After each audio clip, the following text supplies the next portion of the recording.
English medium అందించాలి అంటే ఈ రాష్ట్రంలో ఉన్నటువంటి ప్రభుత్వ విద్యాలయాల్లో చదువుకునేటటువంటి పిల్లలకి అంతర్జాతీయ స్థాయి విద్య అందించాలంటే మనందరం కూడా సిద్ధం కావాలి అని నేనైతే అభిప్రాయపడతా ఉన్నాను. నేను ఈ రాష్ట్రంలో ఉన్నటువంటి ప్రతి రైతుకి కూడా మంచి జరగాలి అంటే, ఈ రాష్ట్రంలో ఉన్నటువంటి రైతు గౌరవంగా వ్యవసాయం చేసుకోవాలి అంటే, ఈ రాష్ట్రంలో ఉన్నటువంటి రైతు ఇంటి వద్దకే విత్తనాలు వెళ్ళాలి అంటే, ఎరువులు వెళ్ళాలి అంటే, ఇంటి వద్దనే తన వ్యవసాయాన్ని అమ్ముకోవాలి అంటే మనందరం కూడా సిద్ధం కావాలని నేనైతే అభిప్రాయపడతా ఉన్నాను. నేను మరి ఈ రాష్ట్రంలో ఉన్నటువంటి పేదవాడు ఎవరి దగ్గర తల వంచకుండా, మరి ముఖ్యంగా ఆ జన్మభూమి కమిటీల దగ్గర తల దించుకునేటటువంటి అవసరం లేకుండా, ఎవరి దగ్గర చేయి చాచుకొని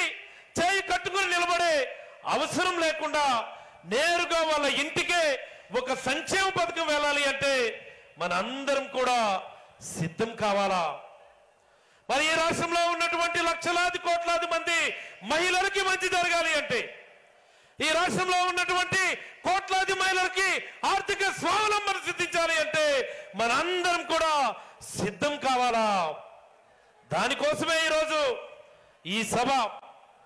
మరి ఒక్కసారి మీరు అందరూ తల పైకెత్తి చూస్తే ఇదే మన జెండా అని మన సిద్ధం కావాలా? ఇదే మన జగనన్న జెండా అని సిద్ధం కావాలా?